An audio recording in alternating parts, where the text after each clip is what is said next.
is no stranger to the observer. Let me say a pleasant good evening to Attorney at Law, Mr. Gail Taka Singh. Good evening, sir. Good evening, good afternoon, everybody to you and the listeners. Thank you so much.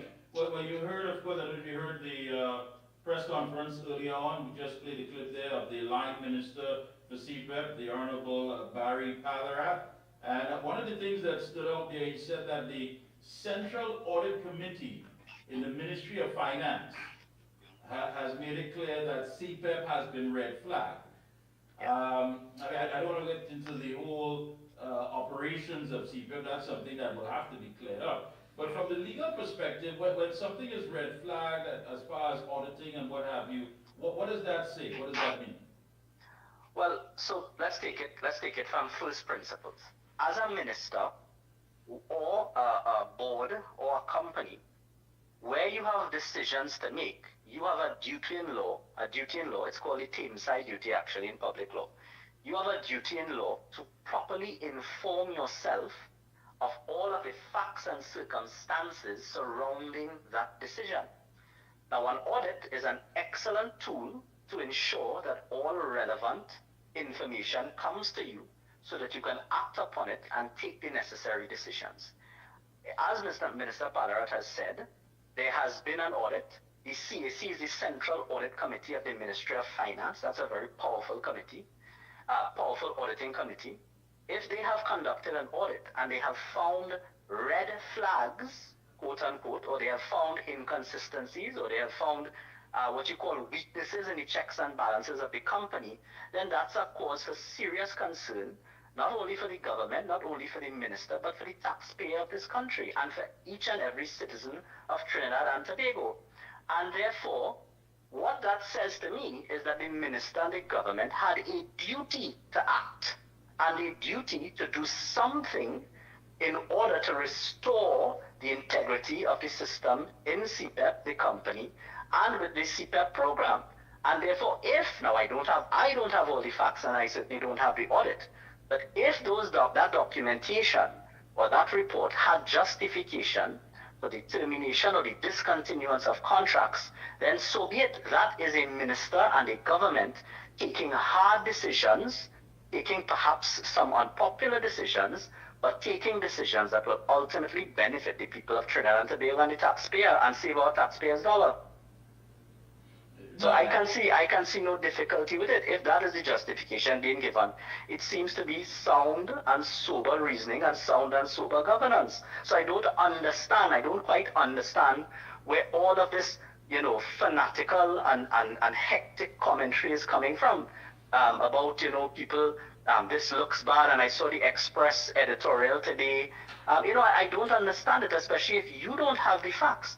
What you have a duty to do is to investigate, get more detailed reasons and explanations from the minister and the government, which will come in due course, and then make sober commentary. But what I really don't see what is the issue taking place here. CPEP, as you know, Mickie, CPEP is a company which is really a program that has been turned into a company that is meant to be an incubator program. When you register as a company there, you get work, you get community development work and community cleaning and environmental maintenance in order to develop your reputation and standing as a company.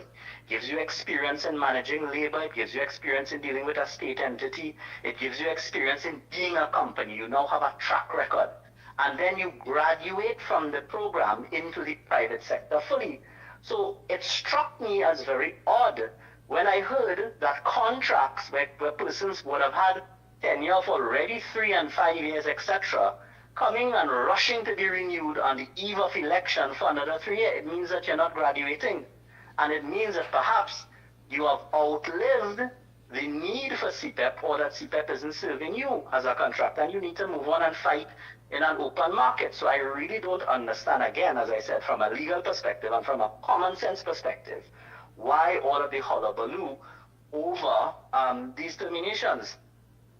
Well, I think, okay, from the perspective that you're saying, what say you when folks say, listen, I have a contract, I have a legal binding contract, whether I got it on the day of the election, whether I got it on the night of the election, the fact of the matter that everything was addressed, the I's are dotted, the T's are crossed, it was signed off by the person who was authorized to sign it off, and I have all legal right to have this, and the government cannot take it away from me. Absolutely, and every single person has a right that is recognized by the common law of something called freedom to contract. You are free to contract as you see fit, and when you sign on a contract, it means you accept the terms of a contract, whether they benefit you or whether they do not benefit you. I have litigated over CPEP contracts for both sides, against both administrations, because as a lawyer, you take briefs as you get them. That's my job, to be an independent lawyer. And I know, at least in the last contract that I litigated over, the CPEP has termination clauses. The CPEP contracts, they have termination clauses. There's termination for cause. If you breach the contract, you don't pay NIS, you don't do this, you don't do that, you don't comply, your standards of work are poor. Those are what you call causes for termination, and the termination clause for cause can be invoked to terminate the contract. There is also included, as far as I am aware, and in most contracts, although I can't confirm for these, mutual separation termination or voluntary separation termination, where either party with 30 days notice without reason or cause can terminate the contract. So if the CPEP company decided to exercise that clause, they need not provide a reason, and you're not entitled to a reason for it, because you have freely contracted to say, I accept that you can terminate my contract without cause and just give me 30 days notice and send me marching. So again, holding on to legal arguments and contracts only gets you so far. It still does not impeach the decision to terminate the contract. So where are we going with that? No, we've heard from a battery of lawyers, that's what we were told, a band of lawyers from the opposition. Who the battery of lawyers? Well, this is a band of lawyers, a battery of lawyers. A band of lawyers. Yeah, a band practicing of lawyers. Lawyers who actually practice in court. Well, lawyers who have the credentials, let's just put it like that. Oh, okay, just checking. Whether they're practicing or not, they have the credentials. Oh, I see. You even have those that are senior counsels, as far as we know. I see, yeah. Former prime ministers. There's a saying, Mike, you tell lawyers, I have lawyers, right? But there you go. And they are saying, listen, I am going to defend the rights of these contractors. It's unfair when you look at what's going on. Opposition leader, former prime minister, a former attorney general, all of these people. And you know what stood out to me in all of this narrative here? And I find it interesting. When it's being mentioned by these very same individuals, PNM lawyers. Right. Isn't that something that we were looking at for quite some time when people were trying to say that's a UNC lawyer and those are UNC people and the court is not fair because they're UNC players? Now today they stand proudly, not on the fact of dealing with justice and what is fair, but to now deem themselves as PNM lawyers. I mean, that in itself says a lot. Yeah, correct. Now, to the first point, let's again, I like to say first principles.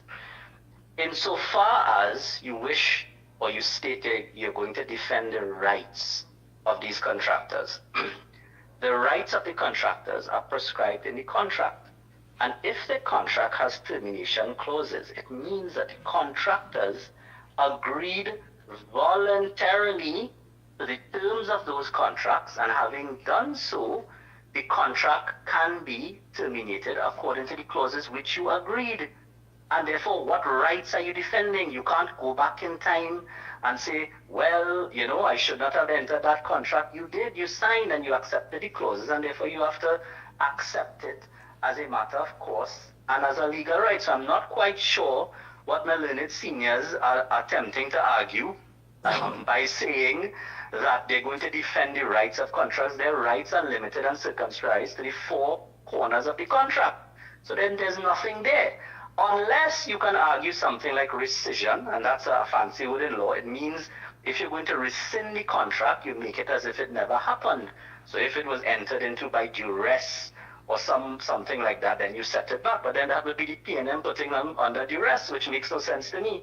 So this is a lot of showmanship, I believe, using the law, or let's call it the facade of a legal argument, of a naked legal argument, to perhaps encourage persons to rally around the People's National Movement politically. But it makes no sense legally to me, and I can't understand the basis for it. The other concern I heard as well, that there are many people on the breadline now. Well, okay, when a contract is terminated, the contractor will have employees, no doubt, and the employees now may find themselves temporarily without a job. But we all know how CPEP works, where a contractor uses labor from a community to do the works in the community. If another contractor comes in, the other contractor will use almost the very same labor to do the very same areas. That's how CPEP works. That's how the contractors work. We know that. That's what happens. Everybody knows that. So there's a political reality which has to temper this narrative being pushed by the media that all of a sudden the United Congress comes in and Labour has lost. That is absolutely not true. The UNC is the staunchest defender of Labour in this country, and they would never take decisions to hurt Labour. You may have some temporary disruption because we have a bigger issue to fix, that being the integrity of the system in CPEP and the sanctity of that company's operations. But ultimately, the political and factual reality is that Labour will be rehired from those communities, whether it be under the same contractors, if they apply and get back contracts properly, or under new contractors who get the contracts and use the very same labor from the communities. So what's the problem? Well, what's interesting here, if you look at what was posted on the Facebook page of the former Prime Minister and Senior Counsel, Mr. Young, he said that he has been contacted by many affected citizens, and he said that he shall be reviewing this victimization from a legal perspective to establish what action can be brought against CPEP Limited and the government for these premature and cruel terminations. Very strong language. Well, you can't have it both ways. As a lawyer, when I sit at my desk and a brief comes at my table, I have to have an open and unbiased mind. I look at the documents, I look at the information, I research the law, and I consult with a colleague, and then I come to an opinion on the matter. That's how lawyers operate. I cannot say, having not reviewed something, all of a sudden it's victimization and it's targeted, etc. How do you know that if you haven't reviewed it yet? So with all due respect to learned senior counsel, I'm confused by that statement. You can't both be reviewing and having concluded victimization. If you're reviewing, then review. And I suspect that when you review the documentation, when you review the terms of the contract, when you review perhaps when you get in your possession some of the findings of the audit and findings of non-compliance with the company, I think it will be found by any court of law that the actions that were taken were proportionate. While there may be some temporary disruption and fallout, it will soon be resolved when new contractors are put in place, or very same contractors, some of them may very well be renewed after a review is done, and that there would be no real legal issues coming out of this. Yeah, I agree with you, and I really truly believe that there are people who are trying to get political traction as much as possible on this issue.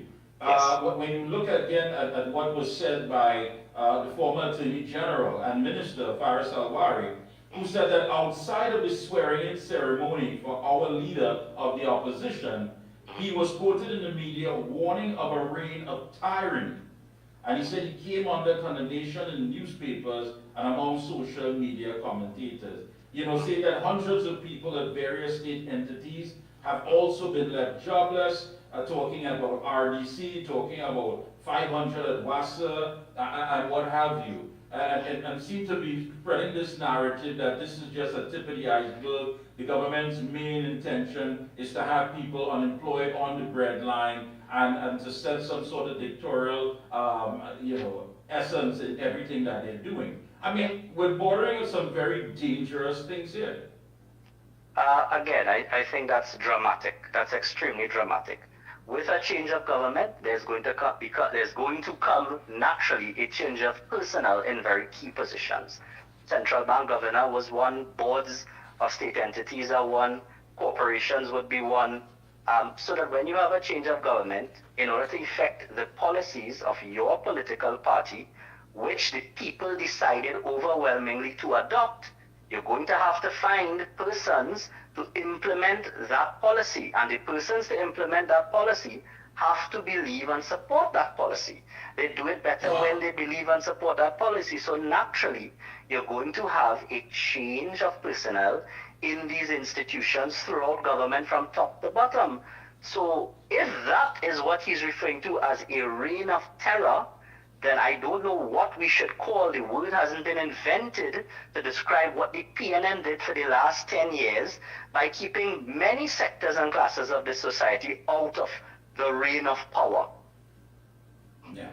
I want to move it on the issue of the Prime Minister's pension. Yes. Mr. Young lost, of course, as the bill was passed. Legislation requiring persons to serve at least 1 year as Prime Minister in order to qualify for the pension was passed. But the opposition, of course, the PNM, abstained from the vote. Yeah. Break that down for us. I mean, people are walking around saying that yes, it's a lot of money. Some are saying, listen, you know, is this man being unfairly targeted? Some are asking at the same time, you know, when so little is being given or afforded to us as citizens, there are people who are going off with quite a large sum of taxpayers' funds. Break it down for us. What transpired? What did we witness here? Well, let's take it step by step. The legislation, Prime Minister's pension bill, or the amendment thereto, had two simple objects. Well, one simple object. It was to create a tier system or a category system to rationalize compensation of pension or rationalize pension payments for prime ministers contingent or dependent upon length of service. Let's simply put, it created a system whereby the amount of money you receive in pension will be linked to your years of service. No one can object to that. It is a fundamental principle of this device we call a pension and pension law, that a pension is based on 1, length of service, and 2, contributions. That's how pension law has developed for hundreds and hundreds of years in our common law. Those are the two things you look at. Now, when it comes to a prime minister or high office, you tilt towards length of service as opposed to contribution. And that's all it is. So the government has said, look, a prime minister should receive its full pension if he serves his full 5 years. If it's less than 5 years, it's going to be a little less and gradated down accordingly. Nothing is objectionable about that, and I think even the PNM says nothing is objectionable about that going forward. Right. Where the objection seems to take place is on 2 limbs. The objection, they say 1, retroactive effect, and they say 2, it is ad hominem. Break it up. Retroactive means that the law is going to apply going backwards. There is nothing wrong with law being applied to situations in the past once it does not take away rights. Now, in this case, the argument is that because it's being applied retroactively, you may be taking away an accrued pension of a certain individual. I don't want to call names, right? So, but our law says that even though retroactive legislation may infringe constitutional rights, it can be done with the sufficient majority. And that is a democratic system. Our constitution says that we have constitutional rights. The legislature can interfere with those rights with the right majority. And that is a recognition that if a majority of the population wants to get something done, then it can pass legislation which interferes with individual constitutional rights. That's in our constitution, so it's a part of our law that we can pass retroactive legislation with retroactive effect, even if it interferes with constitutional rights, as long as we use the right majority. So the retroactive legislation argument is really of no moment. What Section 13 of our Constitution says is that you can do so as long as the measure is reasonably justifiable in a democratic society. So let us ask the question that any judge, any court, any privy council will ask. Is it reasonably justifiable to protect the treasury from, because had this gone through, had it not been disturbed, you're talking about $1 million a year. Right. Over what, 20 years or 30 years, $30 million for someone who may or may not have served for one day or a few days as prime minister. And what we say, it is more than reasonably justifiable. What the UNC argues, it is more than reasonably justifiable to interfere with that right to collect $1 million a year when you really only served in position for de minimis period of time. So that can't be right. And therefore, in my view, the law, there's no legal problem as it pertains to retroactive legislation, a retroactive effect. So let's just summarize that, because I want people to understand it. I'm hearing a lot of different narratives, and I think it's a duty of a lawyer to explain the law to the public. I agree. Retroactive legislation can interfere with constitutional rights. But our Constitution allows the interference with constitutional rights if you have a sufficient majority, which is the 3/5 majority. We have that in Parliament right now, so we have the democratic mandate to pass legislation to interfere with constitutional rights, and therefore we can pass legislation which has retroactive effect in this case. This was an issue that was raised on our political platforms, Mickie, that it was unfair that certain persons would get a pension having only served a small amount of time in the office, and that the person may or may not have been democratically put in that position. So it was front and center of the political campaign. And Section 13 says reasonably justifiable. It is more than reasonably justifiable for us to protect limited financial resources in these hard times, and instead of paying somebody $1 million or thereabouts a year as a pension, having only served in the position for a few days, they should be paid less, or they will collect their regular MP salary. It's not as though they're getting nothing. I think that is eminently reasonable. Nothing wrong with that. No retroactivity argument, in my view, should succeed.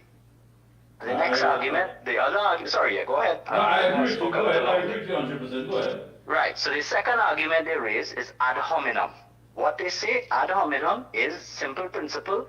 You ought not to pass legislation that targets a certain individual or a certain class of individuals.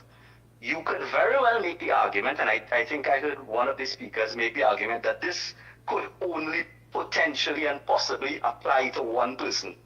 So be it. But the ad hominem doctrine is not invoked is only invoked where there's some type of, how to put it, penal sanction. So for instance, I cannot pass a law today criminalizing something in the past. So if me doing an interview with Mickie K, if they passed a law today saying doing an interview with Mickie K was criminal, that should only go forward. So Kyle knows if I do that, I could get jailed.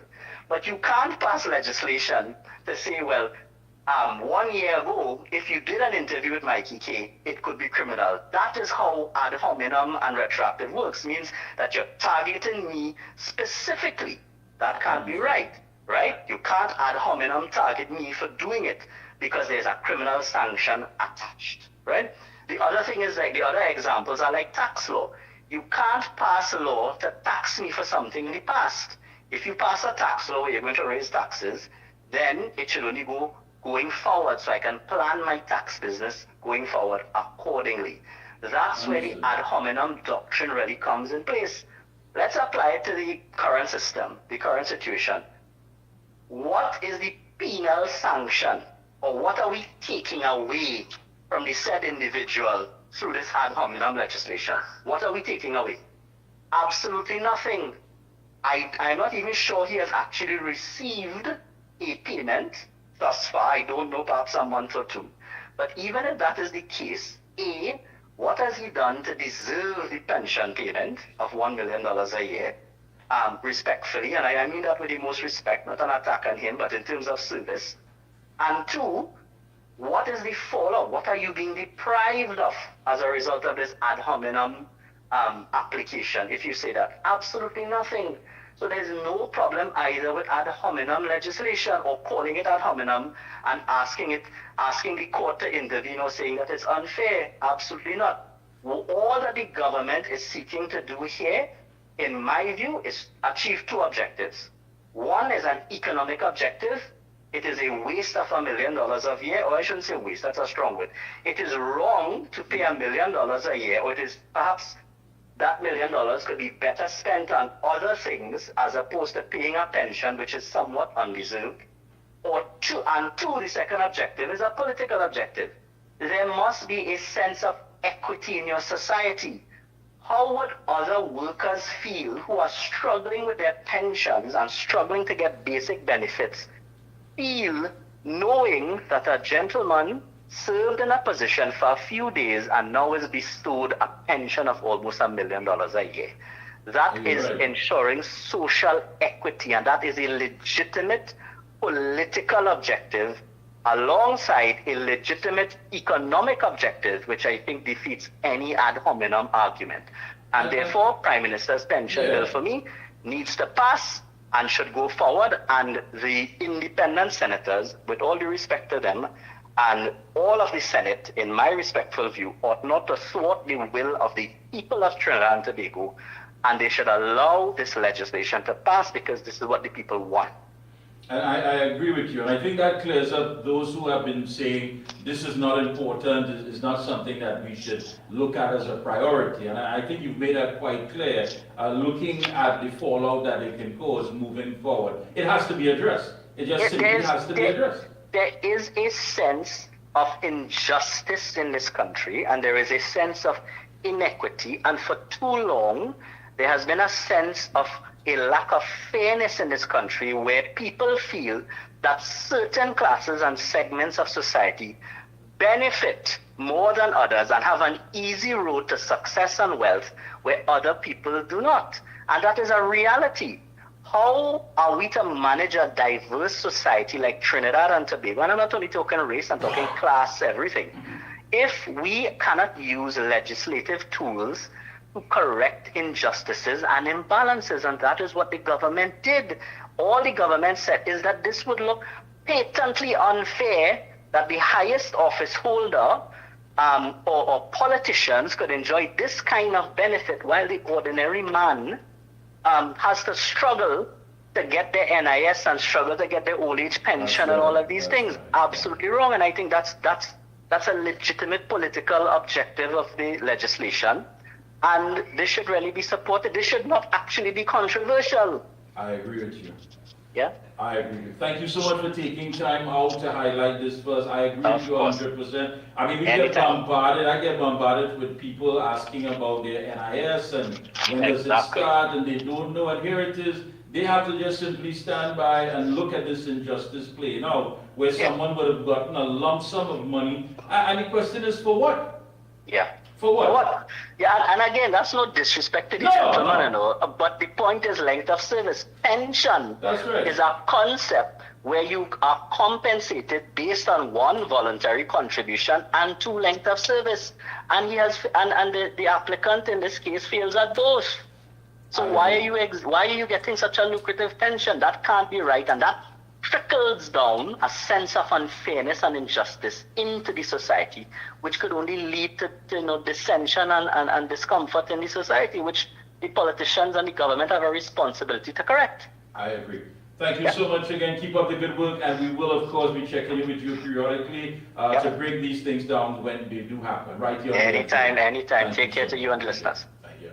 Hey, folks, when we come back, we're speaking to Voices in Blue, Roxanne Paul. What's happening with the Trinidad and Tobago Police Service Social and Welfare Association, the elections, and well, so much seems to be playing out in that. So police officers, everyone, all stakeholders, we'll be right back to deal with that topic. Limiting chronic inflammation is important for so many conditions that occur. I had a lot of pain 4 years ago. I used to have pain in my knees and my hip. Taking it for arthritis. Omega XL saved my life. Then I started to realize, but hey, I could use my hands, I don't have any pain. All in all, I am pleased to say that New Omega XL has worked. Oh gosh, this place hot. And the AC in this car not working. Check Ryan Air. Ryan Air is ranked among the best in TNT for auto air conditioning service. They specialize in repairing and servicing all makes and models of vehicles and heavy equipment. They also stock a wide range of parts. Give them a call at 640-5828 or visit them at number 41 Cane Farm Road, Tacarigua, or email ryanairac@gmail.com. For prompt and efficient service, look no further than Ryan Air. For all top quality and affordable hardware supplies, no one beats Midland Hardware, located number 97 Eastern Main Road, Aruca. Midland stocks the #1 brands in hand tools, garden tools, water tanks, power washers, generators, water pumps, kitchen and bathroom faucets, along with face basins and toilet sets, blocks, lumber, steel, sand, gravel, and topsoil. Also check out Midland for steel windows and assorted designs of metal curtain rods. Everything for home and business projects. Payments via links, credit cards, online payments, or cash on delivery.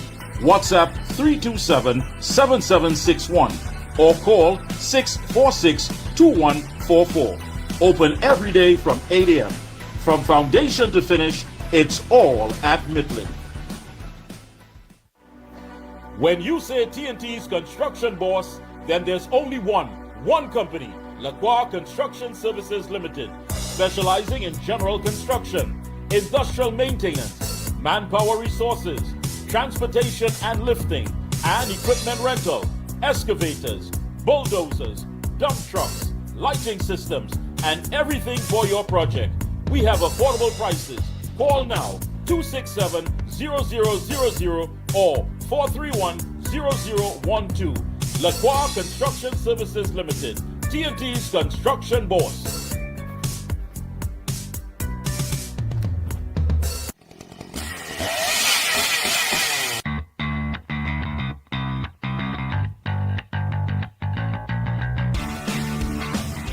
Husqvarna, a global leader in outdoor power equipment, known for its high performance, durable and innovative products, tested and proven by generations of professionals. Full after sales and service support whenever you need it. Contact Provar Distributors Limited, 223-9438 to find a dealer near you. The XL brand delivers quality service. I would recommend Omega XL to everyone. Take care of yourself, take care of your health with Omega XL. If Omega XL works for me, it will work for you. Over a period of time, I started feeling stronger in my knees where I could add more pressure. Oh gosh, this place hot. And the AC in this car not working. Check Ryan Air. Ryan Air is ranked among the best in TNT for auto air conditioning service. They specialize in repairing and servicing all makes and models of vehicles and heavy equipment. They also stock a wide range of parts. Give them a call at 640-5828 or visit them at number 41 Cane Farm Road, Tacarigua, or email ryanairac@gmail.com. For prompt and efficient service, look no further than Ryan Air. Thank you, Master Control. We are back, and of course, we're talking about the election, and that election is the Trinidad and Tobago Police Service Social and Welfare Association election that is upcoming. If I'm not mistaken, it's tomorrow. But to tell us more about it, we do have one of the candidates who is vying for the post of secretary on the Voices in Blue slate, and she's a spokesperson for Team VIB. Let me welcome Miss Roxanne Paul. Good evening, ma'am. Good afternoon, Mr. Mickie, and the wider listening public. Yes, good to have you on. I believe the election is tomorrow? Yes, it is. It's guarded for tomorrow, please God. Guarded for tomorrow, please God. All right, I want to go on record, first of all. I want to clear something up. When it comes to police officers, I'm a bit soft-hearted because, you know, when you have people that put their lives on the line and their main objective is to do their job and make sure that they get home to their families at the end of the day, I don't think that there should be anything when it comes to playing with their lives, playing with their livelihoods, playing with resources, playing with anything that is going to assist them in doing the job. And I think too many times we've had that taken place. So I want to make that clear. That's how I feel personally when it comes to the lives of these men and women who make that sacrifice on a daily basis. I agree, Mr. Mikey T. Great. So tell me, Ms. Paul, first of all, who is eligible for tomorrow's election? Well, according to the Police Service Act, the persons that are supposed to be eligible to be members of the association are police officers from the rank of superintendent come down. Team VIB, in our vetting process to get prospective candidates for the slate to represent the team, we would have made some discoveries, especially with the positions for the SRP rep and the municipal police rep. Right. So the discoveries we would have made is that part of the Police Service Act that I told you about, the membership that is needed to constitute the association. And also, when we tried to communicate with a municipal police officer, he informed us that our association can't represent them. So we were surprised. And I said, why? He said to me, that's because we have our own association. And I was like, really? When was this association formed? And she told me it was on the 8th of July 2021 that the Municipal Police Association was formed and incorporated and all of that. So my president and some other members, we did some research into it. And that is how we stumbled on the information. And the reason for this is because the Police Service Act states what I would have said before. But the SRPs, they have their own legislation as well as the municipal police. So the SRPs in their Act 1503 in section 6 states that the Commissioner of Police is the person to lobby for them about their welfare and everything and take that to the minister, who is now the Minister of Homeland Affairs, Mr. Honorable Roger Alexander. Right. Right? So the municipal, I would have explained that already as well. So we would have voiced our concerns in a letter to the Elections Committee. And also, since the Act for the SRP state that the Commissioner is the one to really represent the SRPs and seek their interests, we would have already CC'd him too as well with that letter, asking for response within 7 days to know our next course of action. So with this information, the president of Voices in Blue and the team members decided, okay, we are going to take a stance and act within the permits of the law. And we refused to send up a candidate for the SRP rep and the municipal police since we had this information now. We never got a response until 18 days later from the election committee. However, it was addressed to the chairman of the elections committee, and that letter would have come from an attorney, Neptune and Neptunes. Right. Right? The subject of that letter to us was response re-letter. So this is the response we got for the letter that we sent to them 18 days later. So that letter would have stated to us on page 12, the last page of the letter. Let me just pull it up so that I can read it as it was sent. I don't want to misquote anything. Give me 2 seconds. Page 12?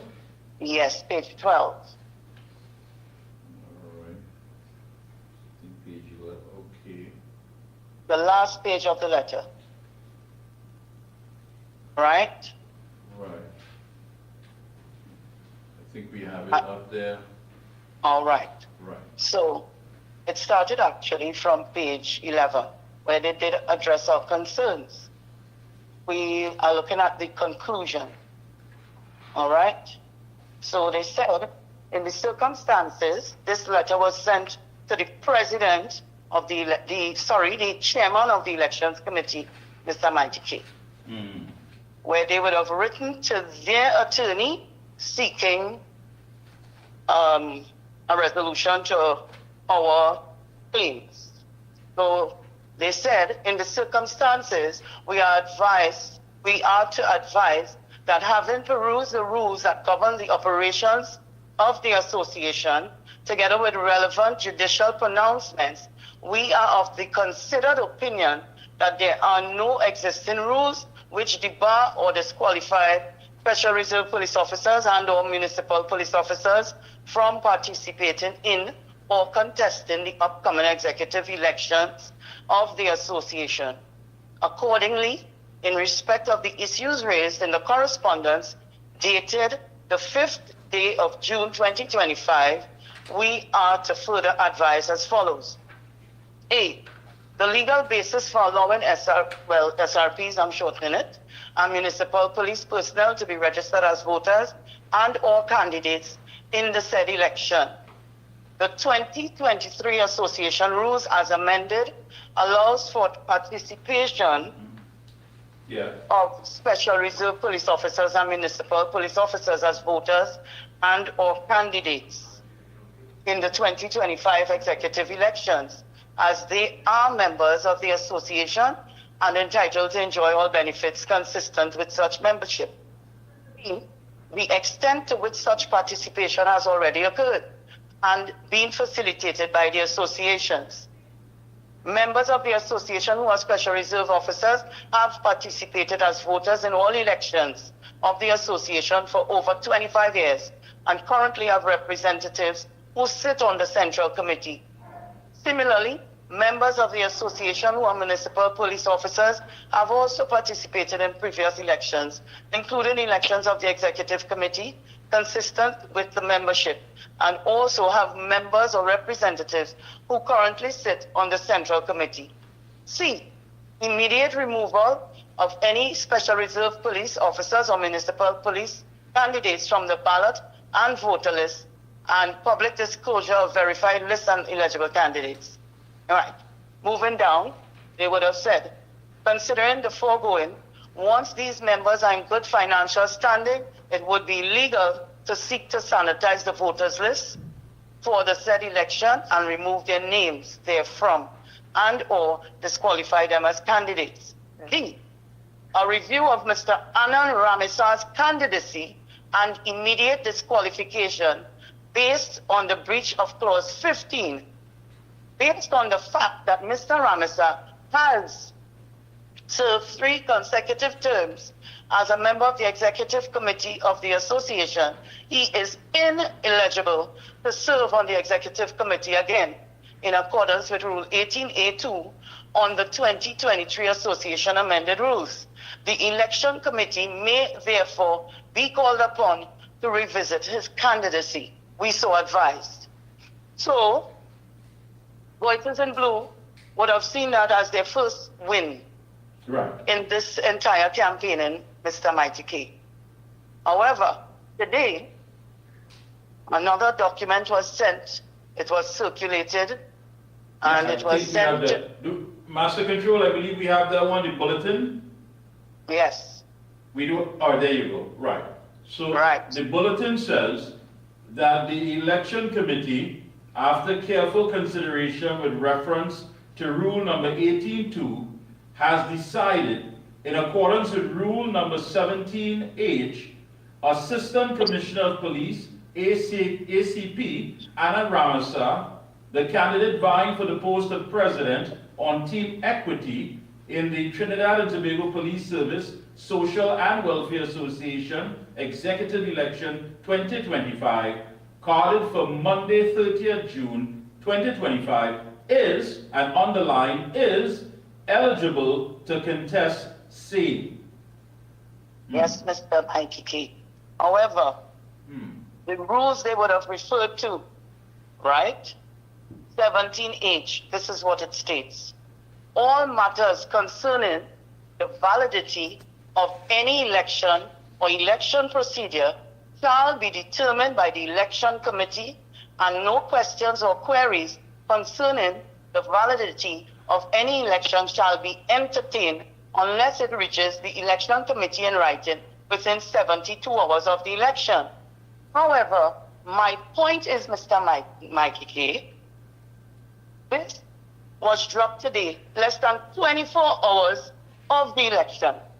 So, that rule they would have referred to, we cannot respond about what was said because it is less than 24 hours before the election.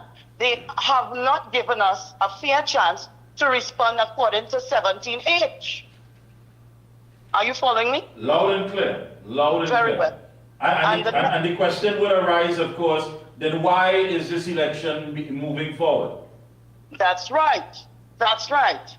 Then the other rule they referred to, 18.2. A member of the executive committee shall be eligible to serve only a maximum of 3 consecutive terms. Just what their attorney would have indicated. Right. Hence the reason he advised them that way. So why is it on the eve of the election that this is what they would have dropped and circulated, Mr. Mickie? This is our concerns. Because I am asking on behalf of Team VIB, why was the legal opinion ignored? Who gave the order to defy it? And on what basis did they suddenly decide he was eligible without any explanation, without transparency, and without accountability? Was it political pressure, favoritism, or fear? This is not just about one candidate, Mr. Mickie. This is about the integrity of the entire election process. This is about trust. Trust that has been shattered by secrecy and last-minute decisions. Because if the elections committee can ignore their attorney's advice, what else are they willing to ignore? The rules, the constitution, the will of the members? We must ask ourselves, if this is the standard of leadership some wish to set, what else will they sacrifice for power? Can we really believe in equity when the rules only seem to apply to some and not others? This election must not be built on lies, deception, and loopholes. It must be built on principle, honesty, and service to membership. No, Ms. Paul, these things are in black and white. I want people to understand that. These rules were not created overnight. These are rules that members have to abide by. So again, the integrity of that should not be compromised. Then why is it that what we're witnessing here is a moving of the goalposts to benefit a few, while the rest must remain silent and do absolutely nothing? I mean, one of the statements you made is that soon you'll just be able to have an open sort of a situation where fire officers, prison officers, anybody could come in. Because again, what was said about the 3 terms, that in itself was echoed in the legal advice, the legal correspondence. Then now we're hearing something that's being flipped, that in itself doesn't matter. I mean, all of this, when you look at it, just does not make sense.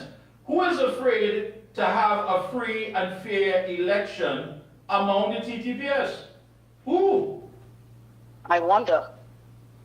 I wonder myself. The playing field is not level, Mr. Mickie. It's not level.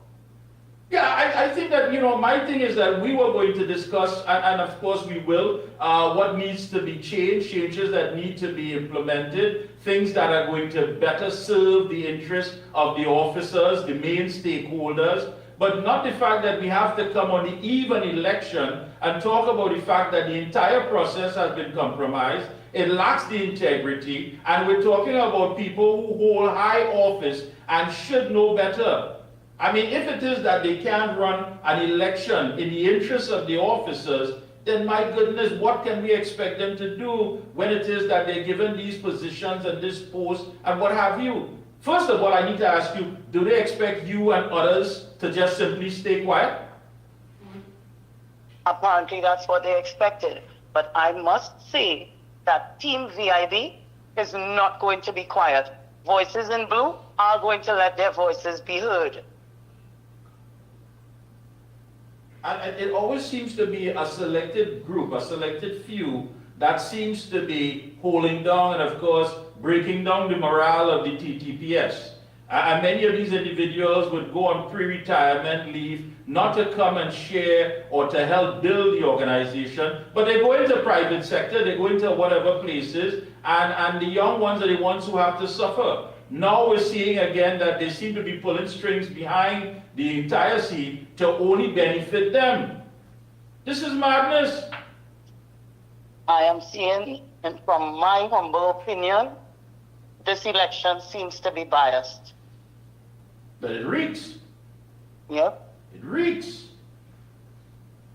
When a letter was received from the attorney of the Elections Committee stating that the presidential candidate, and we read that out, for Team Equity, that is also vying to lead this organization, is not eligible to contest the post for president. Now today, less than 24 hours, you get correspondence that says that it's all clear that this individual is eligible and has all rights to contest. What are we really doing here? I don't know. I don't know. And I would like someone to intervene and deal with this issue. And we also intend to deal with the matter and look at the entire electoral process through attorneys. Yeah, and that's the last thing that we wanted. And how is that going to benefit the officers, the members, the stakeholders? I mean, to have this thing tied up in court. Yeah. All right, let me ask you, let's just pause for a second here. Your team, of course, you have Vice President PC Gopal, Assistant Secretary WPC Mitchell Samuel, Trustee WPC Brown, another Trustee PC Fleming, that I know is a good guy. You have the Treasurer Sergeant Blackman, yourself Secretary WPC Paul, and of course your President Sergeant Warwick.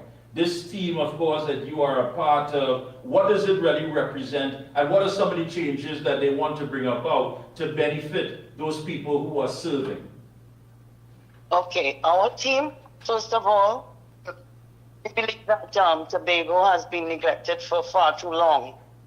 So we have proposed the construction of a police station for Scarborough that is long needed, to establish a sub-office of the PTPSSWA in Tobago so that they can go there and voice their concerns, deal with human resources, eliminating the need for them to travel to Trinidad for basic services.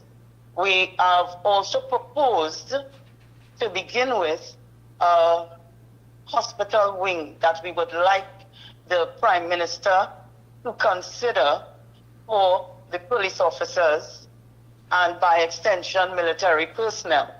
Because according to the standing orders, Mr. Mickie, when a police officer falls ill in the line of duty, you are supposed to go to the nearest health institution in your uniform, sit there and wait until you are attended to. However, we are saying enough is enough. We put ourselves out there on the front line all the time. And what we are asking for to begin with is a wing dedicated to us where we get proper treatment, premium treatment. We don't have to go to the police training college to see a doctor for him to write a referral for you to go elsewhere now, to pay for blood work, pay for an x-ray, when that facility is due to reopen by the goodly Prime Minister, the Honorable Ms. Kamala Persad-Bissessar. We are asking that she considers that the members of the TTPS and by extension other military personnel, that we have that wing, we have that comfort for us and our immediate relatives, where we can rest in comfort, because being in a public hospital, our security is at risk, our family's security is at risk. So when we are isolated, there's a better degree of safety for us. We'll get better treatment because the facilities have state-of-the-art equipment, if need be, 24-hour service. Someone is injured in the line of duty. If a surgery has to be performed, we can go there and get that done. If you need post-therapy, post-operation treatment, we have the physiotherapy department there that we should be able to utilize, and also have a maternity ward in that wing for our immediate relatives. You know, that's one of the main proposals. We wish to start there. Then there's also a police hospital that was already constructed years ago by opposite next to the fire station in Pinal that has never been utilized. If we can get that facility too to be reopened, well, officially opened because it was never opened, it can serve the officers in the southern and southwestern division as well, and we can keep moving on because Tobago is in dire need of a police hospital as well. And you know, this is fundamental things that we should have as police officers, to feel valued for the work that we put out there when we leave our families at home and we go out there to battle. You know, these are some of the simple things. And these are things that one would think that have been put in place by whoever was functioning in capacity of this organization. So many times we've heard about that. I mean, where officers have to, go through hell when they go to the hospital. And I think once one is injured in the line of duty, there should be a priority as far as to assist these officers, assist their families, get them back, rehabilitation. Another thing is housing. There was so much talk that was being bandied about that a percentage of homes will be put aside by HDC to make sure that those living in certain areas who are carrying out their jobs will be able to protect their families and loved ones. Yet today we still hear officers crying out for home ownership and all of these things. But again, there are some officers who need to take in consideration, make that a priority before you go out there and buy that car with all them fancy rims. You have a job, understand that. It may not be the best paying job, but at the same time, have some consideration, have some common sense that that job is long term. Secure your family, secure your interests. Forget about that car. Don't want to have yourself in unnecessary loans.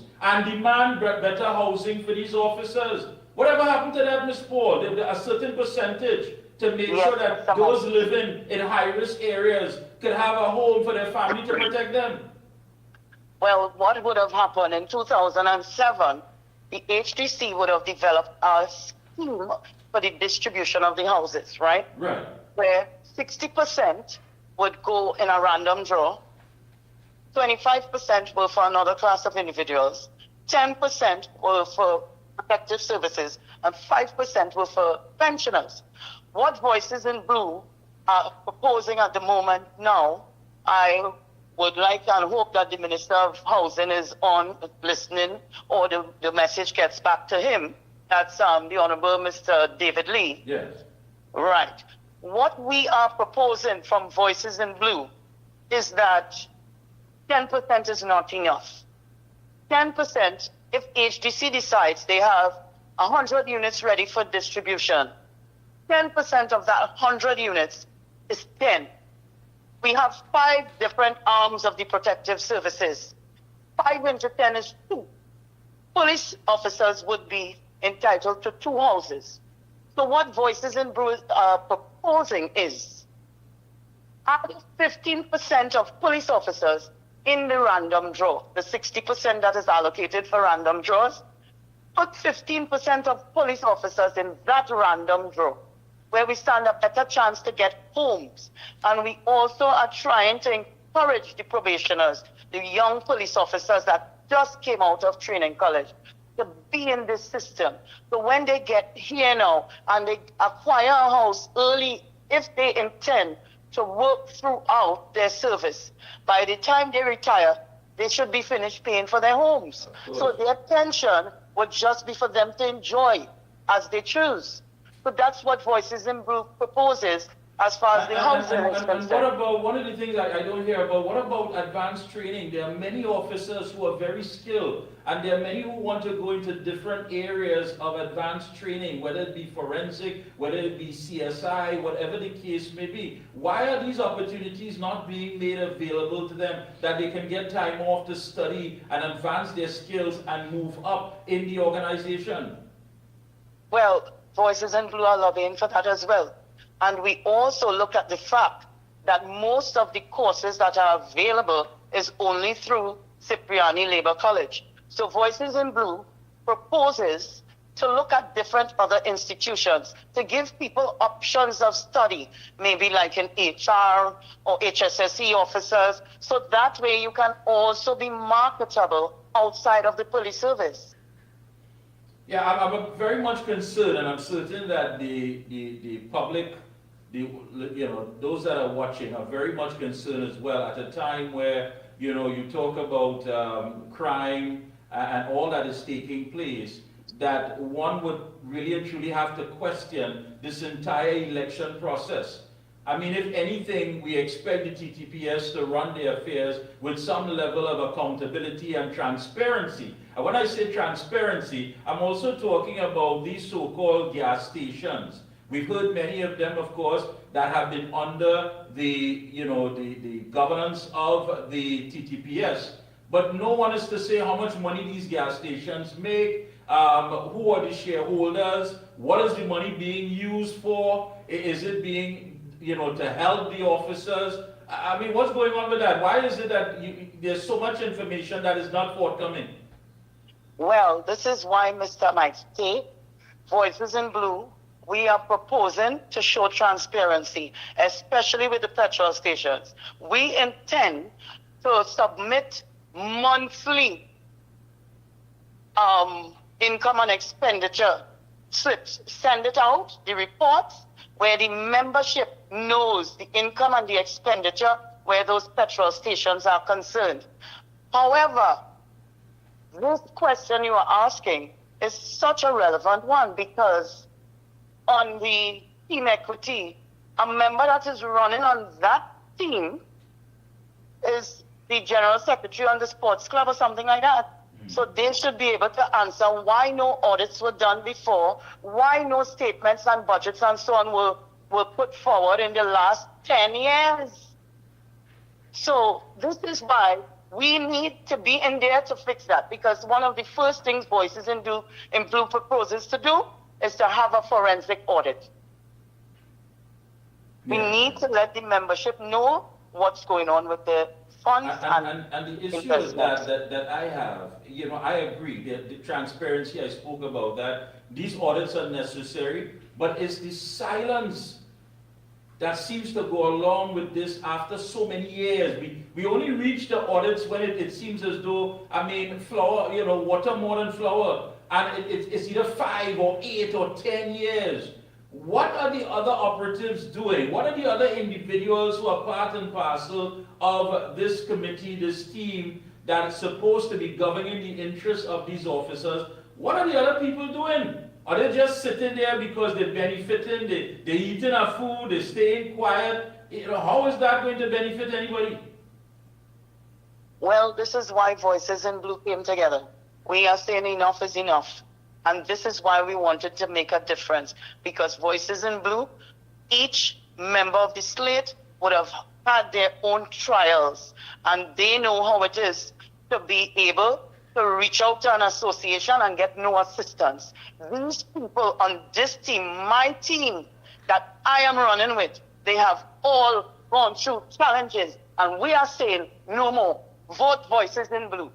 That's what we are saying, Mr. Mickie. I have to ask you again, before we're going to take a short break, I want you to hold on. I want to bring in Savian Campbell, who is the former president of the TNT Municipal Police Service Association. Retirees.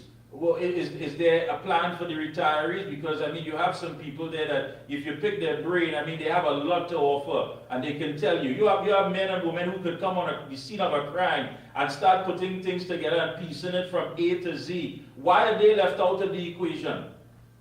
Well, Mr. Mickie, what we have proposed for the retirees, that's a good question. Again, So one, we are looking at their pensions. And what Voices in Blue wants to introduce is a pension indexation system where in 1990, police officers would have gone home and their pension would have been $3,000. Today, with the cost of living rising all the time, their pension is still $3,000. What Voices in Blue are proposing is, with the pension indexation system, each time we lobby and police officers get a rise in salary, they get a back pay. The back pay would be for the serving officers, and the pensioners, the retirees, would also get a raise in their pensions to assist them to live comfortably with the rising cost of living. That is one of the things. We also have to look at the fact that retirees, they are still required for matters that are before the court. And without their evidence and their testimony, sometimes we won't be able to secure a conviction. So what we are also proposing is that you have a little stipend for them, because we don't know the situation. Look at what I just showed you, where the pension never moves. So to secure more convictions, have these people come with expert testimony and all these things, introduce a pension. That's what we want to do. But when they have to come out to court and these type of things. So we are looking at it. We are always open to suggestions from members, and we are here to listen, to be the voice for those that aren't heard. All right, let's take a pin in there. We're going to take a short break. We're going to link with Mr. Savion Campbell, and we'll be right back. Hold where we are. Master Control? Limiting chronic inflammation is important for so many conditions that occur. I had a lot of pain 4 years ago. I used to have pain in my knees and my hip. Taking it for arthritis. Omega XL saved my life. Then I started to realize, but hey, I could use my hands, I don't have any pain. All in all, I am pleased to say that the Omega XL has worked.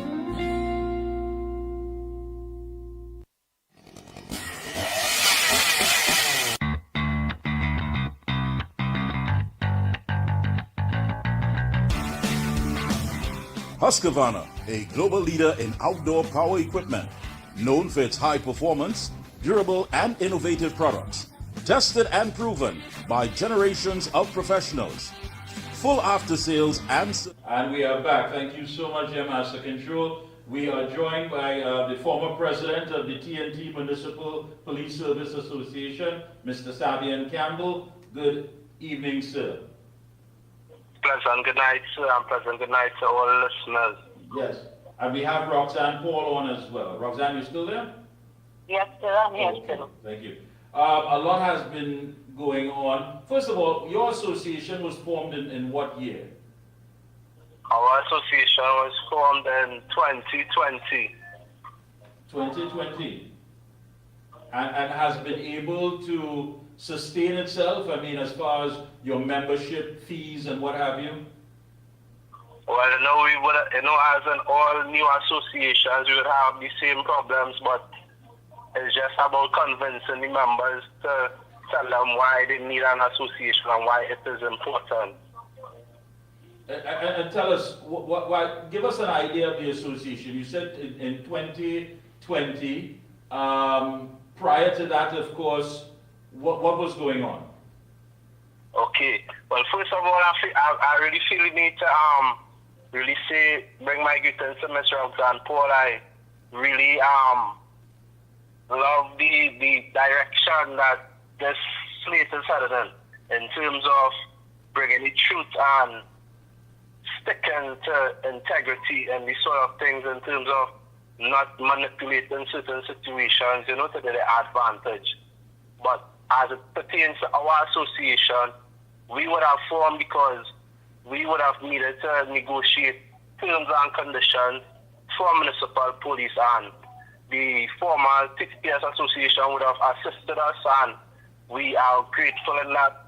But as it pertains to the law, we really need to branch out on our own and look to develop our initiatives. So that was the initiative in 2020, and we are trying to currently get the 51% to get the recognition so we can stand before the CPO, sir. All right, and prior to that, well, of course, you know, your membership is how much now? Well, our membership is steadily growing, but at this point in time, our membership is 180 financial membership, and we are currently on a recruitment drive to really get the 51% so we can really negotiate for the municipal police. Understand. So you're basically still growing. Okay. Now, has there been challenges as far as a lack of transparency, things that have not been forthcoming? I mean, because I know getting out of the start would be a bit, you know, it would be a bit risky at first. You know, give us an idea when it started off, some of the challenges to get the information forthcoming and also to deal with the financial aspect of it. Okay, well, it would have started off well. I'm glad because we have a rich history as it pertains to our work alongside the TTPS. Back in the days of Mr. Sears and Mr. Ramasa, we would have met and we would have decided that we really needed to form our own association because the regulations would have stated certain things. Yes, we would have had a good relationship. The TTPS association would have assisted municipal police along the years, but their assistance could only have gone certain places. We needed to really negotiate our terms and conditions, so we decided to form our own association, and we are currently in the stage of negotiating with the CPO, but we would like to encourage the membership join and let us move this association forward as it pertains to the present dynamic with the TTPS association. I would really like to endorse Voices in Blue for being the integrity in all of this, because in all of the elections I have seen, this is the only slate that really stood on integrity and really stood on the facts. And that is my stance there, sir. Now, going back again to the fact that you got some guidance from perhaps some of the seasoned individuals that were there. You mentioned some names and what have you. You were guided along the lines of what? Just give us an example. Okay, we were guided along the lines because I don't know if everyone would have known the history, but the municipal police would have recently gotten their own regulations, because prior to that we had no regulation governing our entire service. But we would have reached the Privy Council, and that is where the government would have had to pay all these millions to our seniors and these sort of things for not having a regulation. But as the regulation comes in situation right now, we are currently looking to take advantage of this and move forward soon. All right. I want to thank you so much. You can hold right there. So, Roxanne, looking at all that has transpired, and again, I'm certain that people who are watching, looking on and saying then, why is all of this bacchanal, all of this that is taking place? One would expect that anything coming out of the TTPS when dealing with the interests of the officers, again, there would be information forthcoming, and there would, of course, be some transparency. Tomorrow is the election.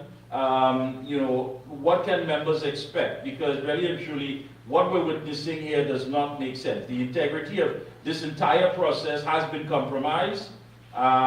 You know, it just doesn't feel right when, in fact, there seems to be something that is contradicting the rules that have been laid out for years that people have to abide by.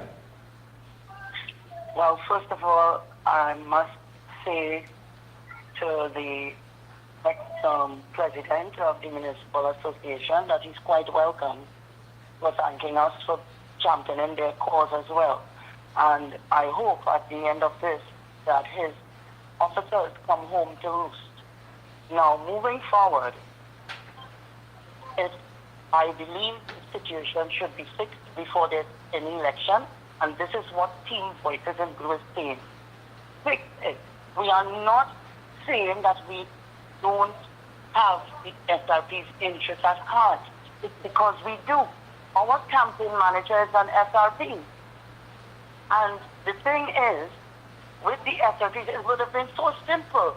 A long time ago, all they had to do was get the proper legislation drafted to amend the SRP Act to have them included in the TGPSSWA. And it's just about doing the right thing. But when the wrong thing has been practiced for so long, it seems as if it's right. We are there for everyone, and Voices in Blue intends to ensure that the SRPs are a part of the association in the legal way. Ms. Paul, I want to thank you so much for taking time out to of course, bring forward all these issues. I want to invite you, of course, to give an update next Sunday right here on The Observer.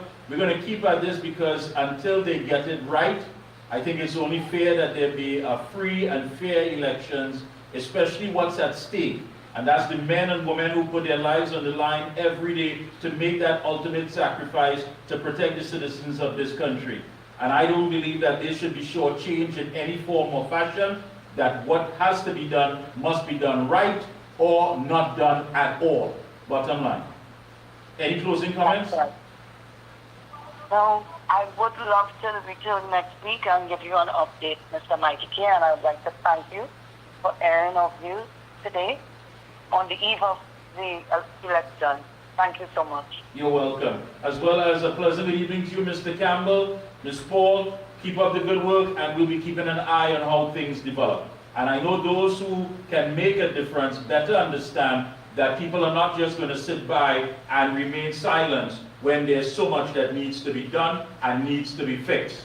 Bottom line, thank you to both of you. You're welcome. Folks, we're going to open up the lines. I want to take your calls. Those of you who want to make a direct call, don't forget the numbers that we have here. You can call 225-9790, 225-9790. If you want to make a WhatsApp call, 494-0938, 494-0938. Get on the inside before we close off for the evening. Of course, you heard from the Minister of Energy and Energy Affairs, the Honorable Dr. Rudal Munilal, Attorney at Law, Kyle Takla Singh, and he had a lot to say and very interesting indeed. You know, while everyone is screaming that the sky is falling, he was able to put things in the right perspective. And of course, we heard from Ms. Roxanne Paul, one of the candidates that was taking place in the upcoming elections of the Trinidad and Tobago Police Service, Social and Welfare Association, as well as the former president of the TNT Municipal Police Service Association, Mr. Savian Campbell. The lines are open. Let's hear from the good folk. Good evening. Good afternoon, Mickie K. Good, yes indeed. Real program, Ann Brown here. Yes, Ann Brown, go ahead. I have a question for Ms. Roxanne. Apparently she's off this program now, but when she returns next week after election, what she has in place for widows after their husband has died in collecting their widow and orphan pensions. That process takes between 9 to 10 months to get any benefits, and what under their leadership, what they're going to be putting in place to alleviate that problem for the officers' wives, or vice versa. It's a troubling process. I would like to get some answers on that, please, when she returns next week. Definitely, Ann Brown, we will ask that. I'm going to make a note of that. Again, I believe there are so many things that, you know, we haven't touched on when it comes to, of course, helping these members of the TTPS.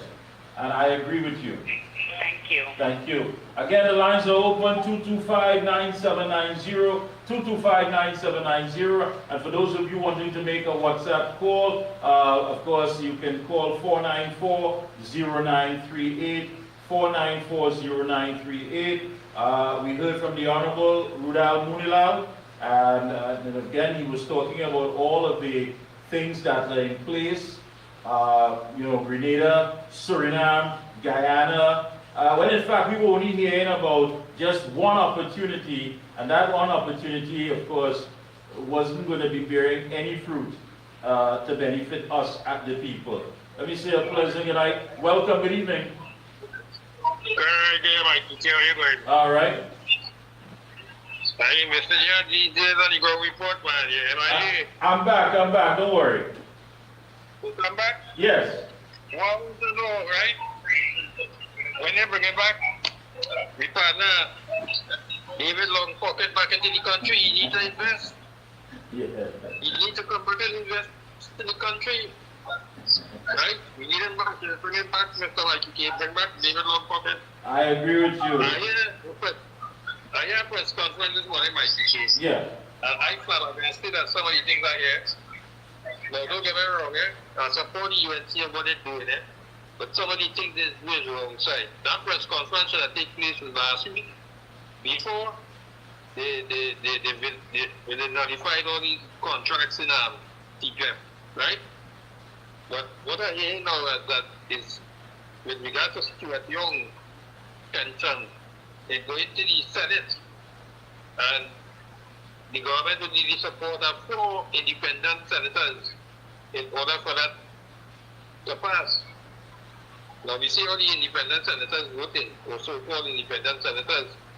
So the question will be asked on them if they're independent enough to go against the will of the people now, because this is not only a UNC bill being passed here to negate Mr. Stuart Young pension, you know. It's something that the public has seen it fit not to support. So I want to know if them is mad enough to go against the public will, because not only the UNC, like I say, the public is against this man getting this thing. So all eyes will be on those senators, some of those so-called independent senators. So whether they will vote yea or nay on that. And if they vote for Stuart Young to keep that, well, boy, they will make it to the board. Have a good night, Mike. Thank you so much, my friend. Again, the lines are open, 225-9790, 225-9790, or 494-0938. Want to hear from you there on the outside. Yeah, you're right, really and truly. And again, you know, there are those who will always try to find an opportunity to put their political agenda at the forefront, to gain some political traction. Because so much has taken place, and there was no band of lawyers, that's how they put it, a band of attorneys, all coming out to see how best they can help now. The sky is falling, 10,000 workers and what have you. Listen, I think by now we understand that the contractors are the ones who, of course, will be directly affected. The workers will be absorbed by other contractors. So they will not be on the breadline. They will be working. And then it also makes you, you know, wonder, well, were people expecting too much or more that CPEP could offer? I mean, you know, there are people with these programs believe it's their God-given right to have it, to be a part of it.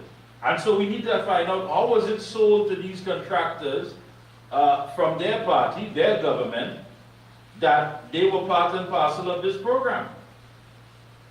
You know, that they believe that they must have had some sort of privilege to be there. So all of these are things that we have to look at. But moving forward, the line minister, Mr. Parra, made it clear that there will be some changes. It would not be something that people can be stuck in there for 6 and 8 years. I think once you have the training and you're able to venture out and you're able to see how best you can run your affairs, then you go out and take part in different endeavors. And just to remind you, vitamin XL-D3 provides the most natural and absorbable form of vitamin D, which promotes whole body health, which is crucial for cellular health, especially regarding the cells of the immune system. Every cell in your body needs vitamin D3 to function properly, so please pick up your bottle of vitamin XL-D3 today. I'm very much disappointed in the way that this entire election in the TTPS is being conducted. To come in the 11th hour and say that somebody looking at the rules, looking at everything that has been laid out in black and white, is eligible to participate, and it contradicts everything that was laid out before. Why not? Why no? I mean, you have legal advice, people weigh in and say that this said individual is not eligible. And it really makes you wonder. I spoke about these petrol stations, and Ms. Paul did as well. Who's gaining from this? Who's getting this money? What is this money going to do? Is it helping any of the officers as far as to get school books for their children, uniforms? Who's getting this money? Because these stations are up and running, they're operating, but you don't hear anything about it. And it always seems again that we live in a country where only when we reach to the end of it all that we start asking for the proper thing to be done. We do the last thing first and the first thing last.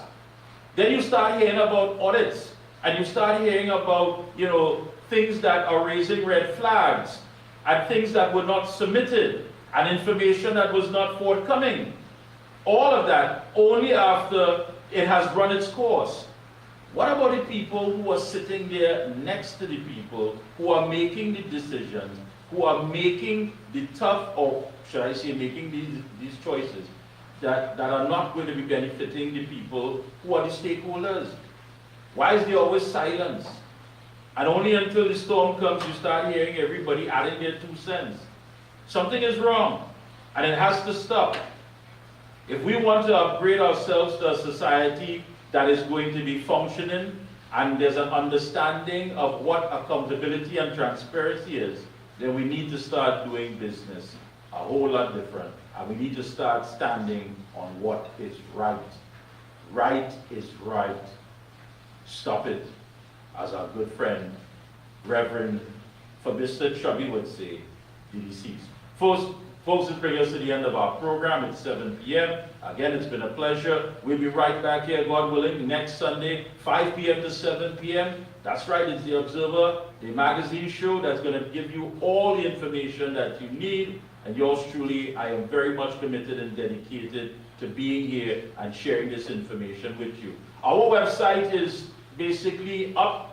I'm going to tell you more about that next Sunday, where many people have been asking me to access the shirts and the t-shirts and what have you, and other products, so you'll be able to access that and get onto our website and get many things and a lot of information as well. So I'm looking forward next week, Sunday, to share that with you. Until then, be safe, and remember, as always, we're observing while the action is taking place. Have a good one, be safe out there, and have a productive week ahead. God bless.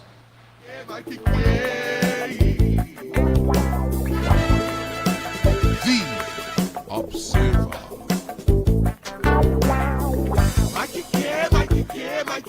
Mickie,